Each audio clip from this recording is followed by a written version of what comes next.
Welcome to the incredibly vibrant, high-stakes world of Ghanaian elections. This is a place where sharp political strategy meets absolutely thrilling democratic drama.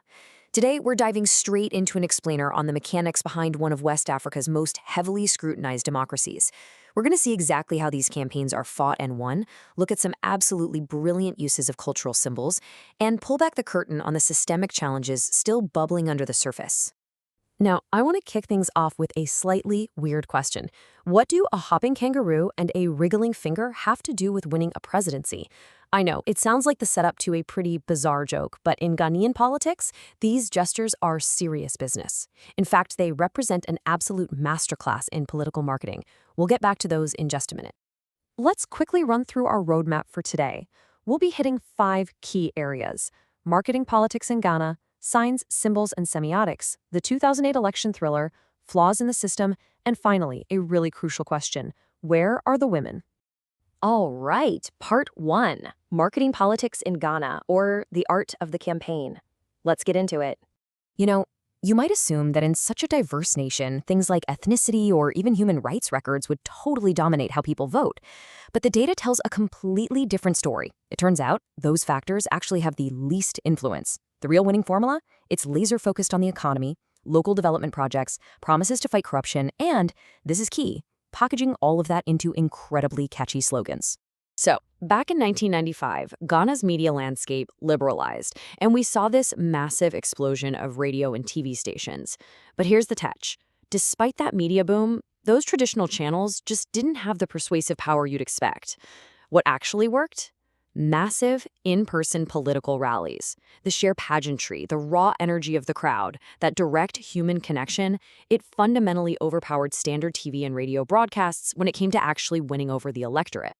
Moving on to part 2, signs, symbols, and semiotics, speaking without words. Think about it. When nearly 40% of your voters can't read a lengthy written manifesto, dense ideological jargon is just totally useless. You have to communicate complex ideas visually and emotionally. Former leader Jerry John Rawlings understood this perfectly.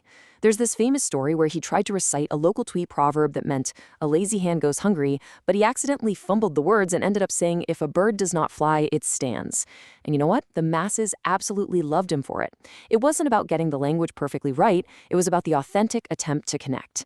It just proved his inclusive personality. And the brilliant visual marketing doesn't stop there. Take the 2000 election. The NPP candidate, John Kafour, was positioned right at the bottom of the ballot paper. So the party came up with the slogan, "Asay-ho," which means the bottom, and paired it with a thumbs-down gesture. It became a viral directional sign that literally guided rural supporters exactly where to put their thumbprint. The rival NDC party scrambled to counter it with "Isor-ho," meaning the top with a thumbs up. But honestly, the viral marketing victory was already locked in. Which brings us right back to our opening question. In the 2008 election, popular culture symbols became the ultimate campaign tools. The incumbent NPP adopted the hopping kangaroo dance. It was a hugely popular move borrowed from the national football team, and it perfectly captured their whole moving forward platform. To counter that, the opposition NDC used that universal finger-wriggling gesture that football coaches use when they want to sub out a player. It was just a brilliant, entirely wordless way of saying to the country, hey, it's time for a change. Okay, part 3, the 2008 election thriller. Let's look at a true Democratic showdown. I'm not exaggerating when I say the 2008 election played out like a Hollywood thriller. The entire nation was on tenterhooks. The first round of voting ended in a stalemate. Nobody hit that 50% plus one vote threshold. That pushed the country into a wildly intense runoff. And it got so agonizingly close that voters in just one single constituency, Tain, who hadn't been able to vote earlier because of material shortages, literally became the ultimate tiebreakers for the entire nation. When the dust finally settled, Professor Adam Mills of the NDC won. But look at that number, 50.23% of the valid votes cast. Let that sink in for a second. That is an incredibly razor-thin margin. If you literally just rounded both numbers up, they'd practically be tied at 50%. It genuinely does not get any closer than that. But wait! The presidency wasn't the only shocker. That same year brought a massive wave of parliamentary upsets that became known as the fall of the mighty. Voters aggressively punished long-serving ministers and MPs for what they perceived as arrogance and complacency. It was a harsh, undeniable lesson for politicians.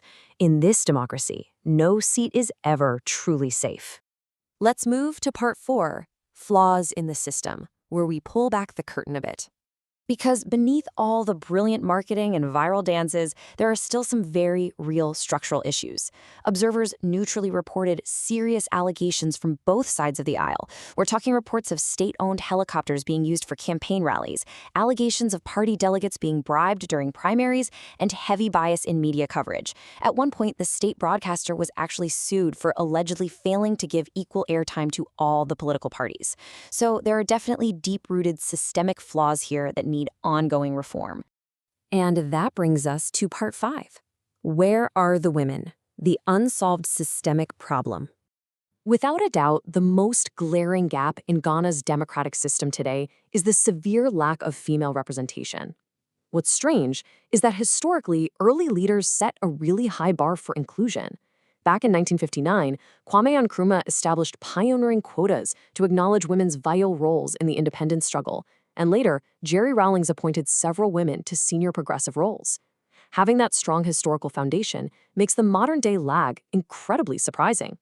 Ghana has signed numerous international conventions committing to gender equity, but unfortunately, they are lagging far behind their regional neighbors.